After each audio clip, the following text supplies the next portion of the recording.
Herkese merhaba. HTML, CSS ile oluşturduğumuz login ekranının dördüncü videosundayız. Sağ tarafı tamamlamıştık. Sol taraf kalmıştı. Son hali budur arkadaşlar. Sol taraftan devam edelim. Burada yazımız var 3 tane. Social Login Buttons yazımız en büyüğü. Daha sonra Responsive yazımız, daha sonra da Link yazımız mevcut. Önce Social Login Buttons yazımızı, fontunu düzenleyerek başlayalım.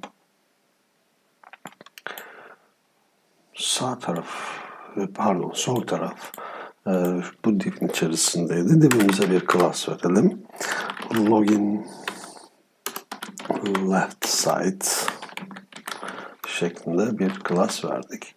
Burada iki tane paragrafımız var. Paragraflardan ikincisi yazı fontu olarak büyük ve bold şekilde yazılmış.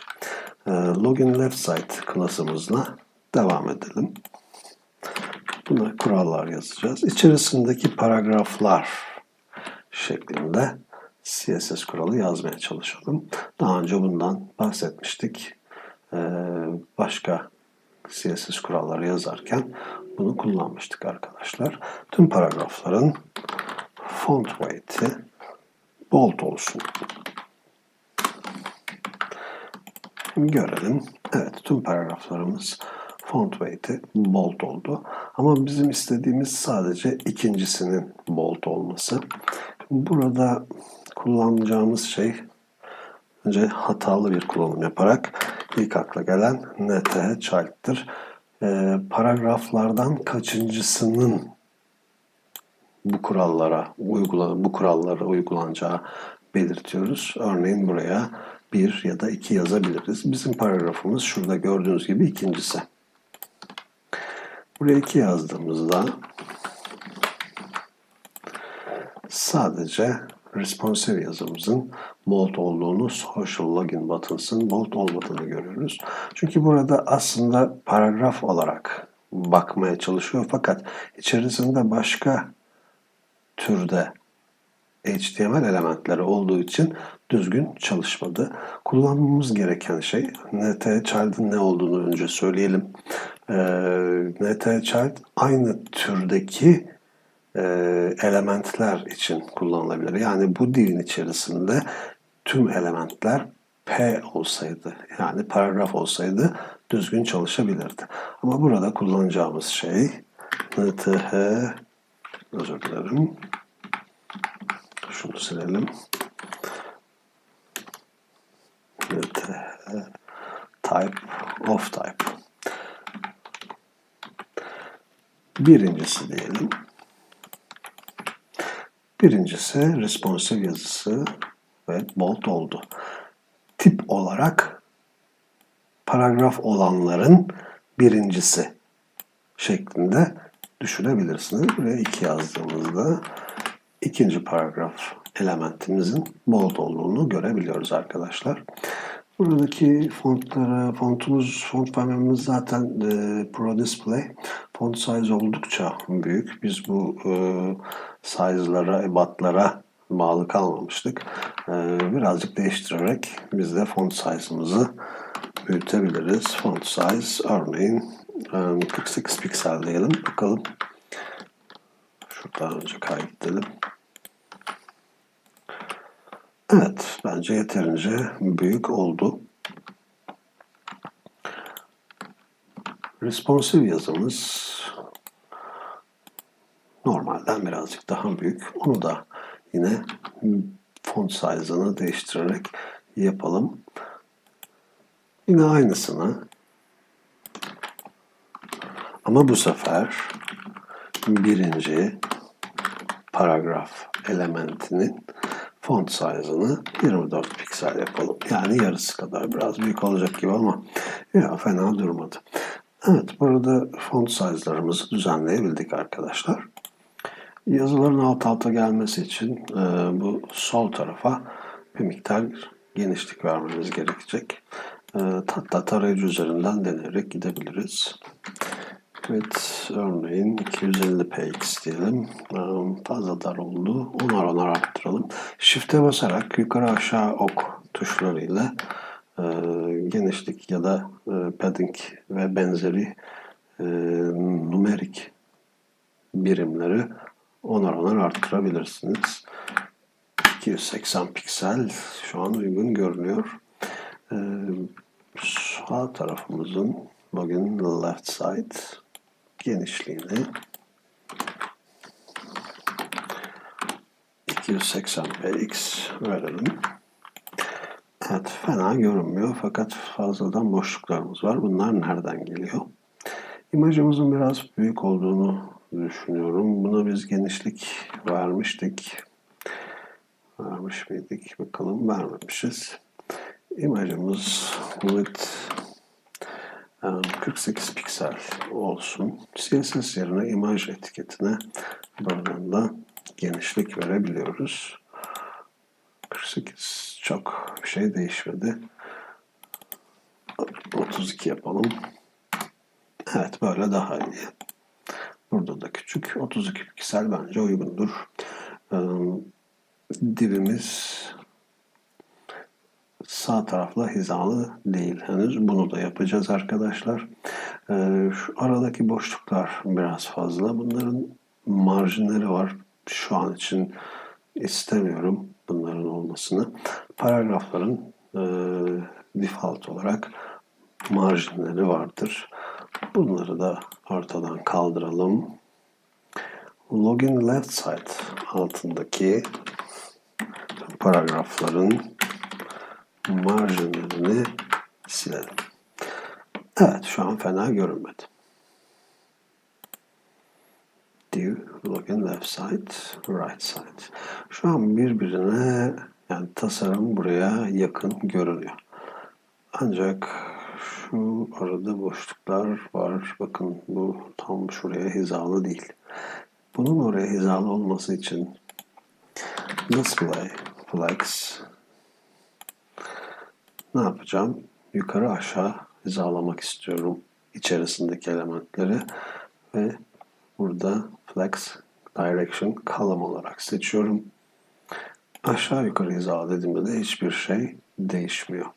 Çünkü divimin içerisindeki elementlerin yüksekliği kadar benim bu divimin yüksekliği var. Oysa ben sağ taraf ile aynı hizada olmasını istiyorum. Bunun için de yine flex'ten faydalanabilirim. Body'ye flex verebilirim. Display flex ki verdik ama içerisindeki elementlerin yüksekliklerini düzenlemek için body ile çok fazla body'ye çok fazla CSS yazmak istemiyorum. Dolayısıyla bu iki elemanı bir başka konteyner içerisine alacağım. Bir div oluşturalım ve tüm HTML'imizi bunun içerisine koyalım. Evet.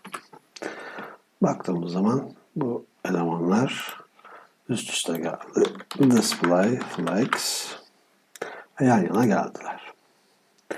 Şimdi bu divim az önce sağdaki div ile soldaki divim sağdaki div ile aynı hizada değildi. Artık aynı hizada.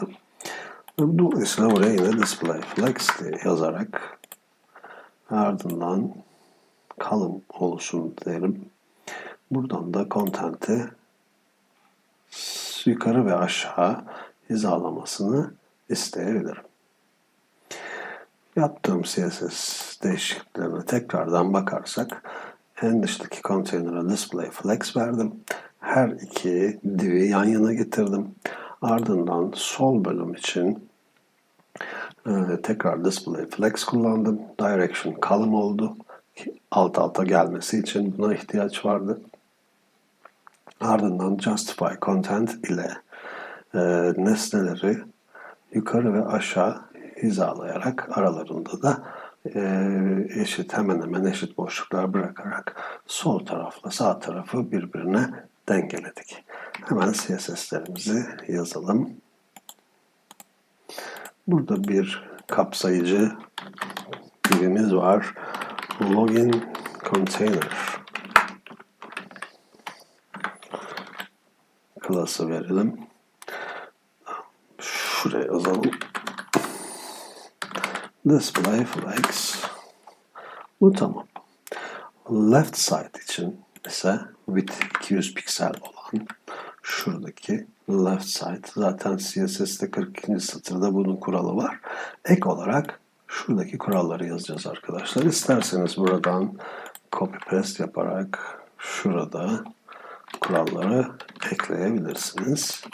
Sayfayı refresh ettiğimde her şeyin düzgün göründüğünü gözlemleyebiliyorum. Responsive yazısı bizimki birazcık küçük gibi. Pardon, büyük gibi. Bunu birazcık küçültebiliriz. Ya da şu yazıyı birazcık büyüterek responsive yazısından daha iri durmasını sağlayabiliriz. Bu yazı da oldukça küçük görünüyor. Şu ortadaki yazıyı birazcık fontunu büyütelim. 48 yerine bunu örneğin 96 yapalım. Çok fazla oydu. Bunu 64. Evet, 64. 48'de durması ya da 56 olsun. Evet, 56 iyidir. 56 fena değil. Şimdi bunların birbirine bu kadar yakın görünmesi ve buradaki tasarımdan birazcık farklı olmasının sebebi şu yukarıdaki ve aşağıdaki boşluklar arkadaşlar. Yazımız 56 piksel demiştik. Bunu hemen CSS'ten şurası